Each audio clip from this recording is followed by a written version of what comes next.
কেন নবীজির উপর আমরা বেশি দুরূদ পড়ব? ভাইও খুব মন দিয়ে শুনবো। আমরা নবীজির উপর আমরা দুরূদ পড়ব 10 নাম্বার, যেই শব্দগুলো দিয়ে দুরূদ পড়ব 10 নাম্বার।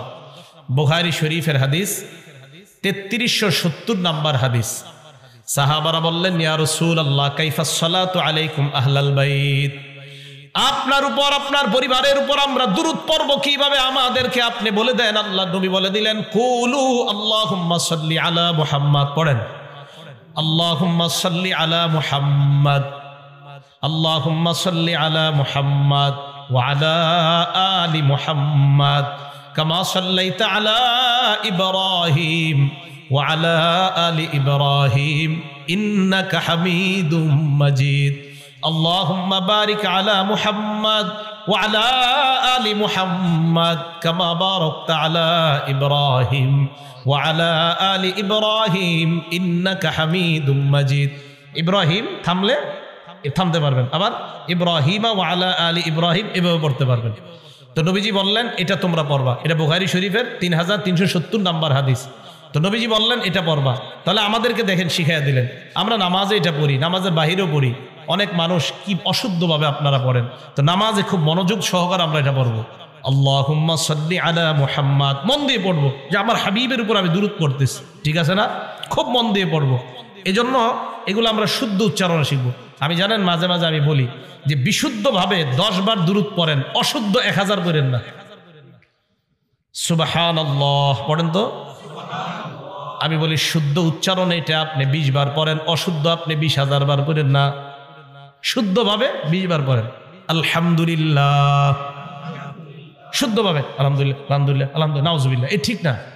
আলহামদুলিল্লাহ শুদ্ধভাবে পড়েন। আল্লাহু আকবার শুদ্ধভাবে পড়েন। হ্যাঁ, আল্লাহু আকবার আল্লাহু আকবার আল্লাহু আকবার, হলো না এটা।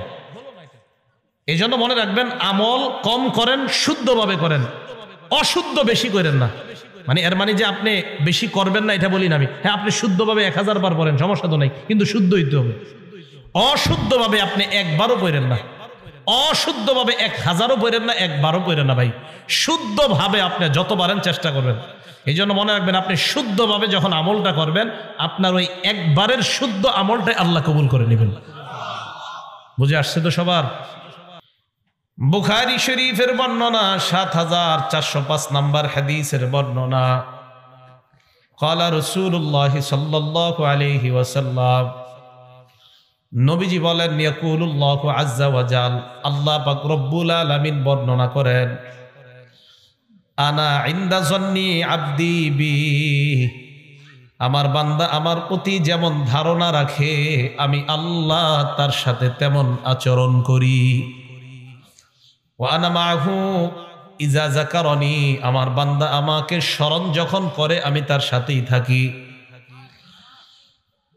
এবার আল্লাহ বলেন, ফাইন যাকারানি ফি নাফসিহি, আমার বান্দা যদি আমাকে মনে মনে স্মরণ করে, যাকারতুহু ফি নাফসি, আমি আল্লাহ বান্দাকে মনে মনে স্মরণ করি। ওয়া ইন যাকারানি ফি মালাইন, আমার বান্দা যদি আমাকে কোনো মজলিসের মধ্যে স্মরণ করে, বলেন এই মজলিসের মধ্যে আমরা আল্লাহকে স্মরণ করেছি কিনা? আল্লাহ বলেন, আমার বান্দা যখন কোনো মজলিসের মধ্যে আমাকে স্মরণ করে, যাকারতুহু ফি মালাইন খায়রিম মিনহুম, আমি আল্লাহ তাদের চাইতে উত্তম মজলিসে ওই বান্দার আলোচনা করি। তারা মজলিসে আমার কথা বলে, আমি তাদের চেয়ে উত্তম মজলিসে ওই বান্দার কথা বলি। এবার কি করে দেখেন, এখানে আমরা গুনাহ মাফের আশায় আসছি না? আল্লাহ বলেন, ওয়া ইন তাকাররাবা ইলাইয়া বিশিবরিন, আমার কোন বান্দা যদি আমার কাছে 1 বিঘত পরিমাণ অগ্রসর হয়, কয় বিঘত? তাকাররাবতু ইলাইহি যিরাআ, আমি আল্লাহ তার দিকে 1 হাত পরিমাণ অগ্রসর হয়ে যায়। ওয়া ইন তাকাররাবা ইলাইয়া যিরাআ, আমার বান্দা যদি আমার দিকে 1 হাত পরিমাণ অগ্রসর হয়, তাকাররাবতু ইলাইহি বাআ, আমি আল্লাহ তার দিকে 2 হাত পরিমাণ অগ্রসর হয়ে যায়। ওয়া ইন তাকাররাবা ইলাইয়া ওয়া ইন আতানি ইয়ামশি, আমার কোন বান্দা যদি আমার কাছে হাঁটতে হাঁটতে আসে, হাঁটতে হাঁটতে আসে, ঘর থেকে আপনি বের হলেন, মসজিদে যাবেন, আল্লাহ তোমার কাছে ক্ষমা চাইতে রওনা করলাম। আল্লাহ বলে, বান্দা তুই হেঁটে হেঁটে রওনা করলি, আতাইতুহু হারওয়ালাতা, আমি আল্লাহ দৌড়িয়ে তার কাছে উপস্থিত হয়ে যায়। এটা বুখারী শরীফের ৭৪০৫ নম্বর হাদিস। তাহলে আজকে আমরা যে দুরূদ পড়ি, এই দুরূদ পড়া যেমনি ভাবে নবীজির উপর দুরূদ পড়ি, সাথে সাথে জিকির কার হয়ে যায়। তো দুরূদ যদি মনে মনে পড়েন, আল্লাহর জিকিরও মনে মনে। দুরূদ যদি মজলিসে পড়েন, আল্লাহ আপনাকে মজলিসে স্মরণ করবে। সুবহানাল্লাহ। তাহলে 2, আমরা দুরূদ পড়ব এই কারণে, কারণ দুরূদ পড়া মানে আল্লাহকেও স্মরণ করা। 3 নাম্বার, মন দিয়ে শুনবেন, পড়েন আমার সাথে, আল্লাহুম্মা সাল্লি আলা মুহাম্মাদ। 3 নাম্বার, নবীর উপর আমরা কেন দুরূদ পড়ব? দুরূদ পড়ার সাথে সাথে আমাদের দুরূদ আল্লাহ নবীর কবরের মধ্যে সাথে সাথে পৌঁছে যায়। 2টা হাদিস বলবো এই ব্যাপারে। আবু দাউদ শরীফের বর্ণনা, 2041 নম্বর হাদিসের বর্ণনা। عن أبي هريرة رضي الله تعالى عنه قال قال رسول الله صلى الله عليه وسلم قال رسول الله صلى الله عليه وسلم। যতবার রাসূলুল্লাহ বলবো আপনারা সাল্লাল্লাহু আলাইহি ওয়াসাল্লাম বলেন, قال رسول الله صلى الله। নবীজি বলেন, মা মিন মুসলিমিন ইউসাল্লিমু আলাইয়া মা মিন আহাদিন ইউসাল্লিমু আলাইয়া। আমার কোন উম্মত যদি একবার সালাম পাশ করে, মাত্র একবার যদি সালাম পেশ করে, দুরূদ পেশ করে, মাত্র কয়বার? একবার। আল্লাহ নবী বলেন, পেশ করার সাথে সাথে যেই মাত্র তুমি দুরূদ পড়লা, ইল্লা রাদ্দাল্লাহু আলাইয়া রূহি হাত্তা আরুদ্দা আলাইহিস সালাম। আমার উম্মত সালাম পৌঁছানোর সাথে সাথে আল্লাহ আমার রূহটাকে এমন ভাবে তৈরি করে দেয়, ওই বান্দা ওই উম্মতের সালামের জবাব আমি নবীর সাথে সাথে দিয়ে দিই। আবু দাউদ শরীফের পরের হাদিস 2042 নম্বর হাদিসের বর্ণনা। عن أبي هريرة رضي الله تعالى عنه قال قال رسول الله صلى الله عليه وسلم।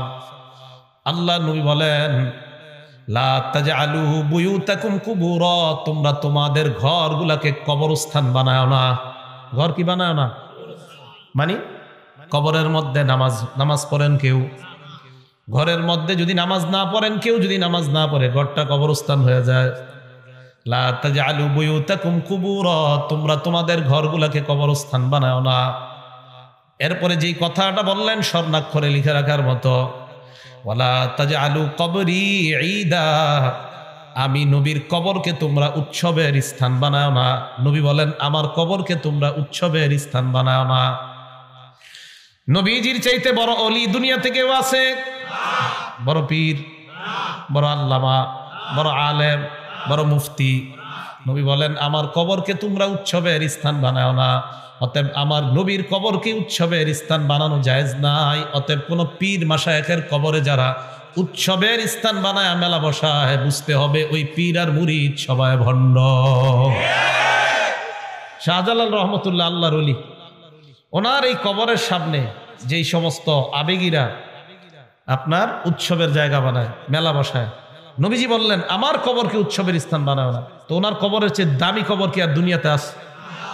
শাহজালাল রহমতুল্লাহ আলাইহি কত বড় আল্লাহর ওলি, শাহপরান কত বড় আল্লাহর ওলি। এই শবে বরাত সামনে, এই রাতকে কেন্দ্র করে দেখবেন এই কবরগুলাতে কি পরিমাণ আপনার ইসলাম বহির্ভূত কর্মকাণ্ড হয়। আল্লাহ আমাদেরকে হেফাজত করেন, আল্লাহ আমাদেরকে হেফাজত করেন। তাহলে এবার নবীজি কি বলে দেখেন, ওয়াসাল্লু আলাইয়া। তোমরা আমার উপর দুরূদ শরীফ পড়েন, আল্লাহুম্মা সাল্লি আলা মুহাম্মাদ। আল্লাহ নবী বলেন, এই যে আমার উম্মত তোমরা দুরূদ পড়লা, তাবলুগুনি ফাইন্না সালাতাকুম তাবলুগুনি হাইসু কুনতুম। তোমরা যেখানেই থাকো, বাংলাদেশে থাকো, ভালুকা থাকো, দুরূদ পড়ার সাথে সাথে তোমার দুরূদ আমার কবরে পৌঁছে যায়। পড়ছি, কবরে চলে গেছে। তাহলে দুরূদ কেন পড়বো? 3 নাম্বার, আমরা দুরূদ পড়ার সাথে সাথে নবীজির কবরে পৌঁছে যায়। আল্লাহ বেশি বেশি দুরূদ পড়ার তৌফিক দান করেন। 4 নাম্বার, দুরূদ যারা যত বেশি পড়বে তাদের অন্তর তত বেশি বড় হবে, তাদের অন্তরে কৃপণতা তত বেশি দূর হবে। সুবহানাল্লাহ। এই ব্যাপারে আমি আপনাদের সামনে 3টি হাদিস বলবো, মন দিয়ে শুনবেন। 1 নাম্বার, তিরমিজি শরীফ কিতাবের নাম, হাদিস নাম্বার 3545, 3545 নম্বর হাদিস তিরমিজি শরীফের। এই হাদিসের বর্ণনাকারীও আবু হুরায়রা রাদিয়াল্লাহু তাআলা আনহু। عن أبي هريرة رضي الله تعالى عنه قال قال رسول الله صلى الله عليه وسلم নবীজি বলেন রহিমা আনফু রাজুলিন, ওই ব্যক্তির নাক ভুলুণ্ঠিত হোক, ওই ব্যক্তির নাকটা ধুলোয় দূষরিত হোক, ওই ব্যক্তির নাক ধুলায় দূষরিত হোক,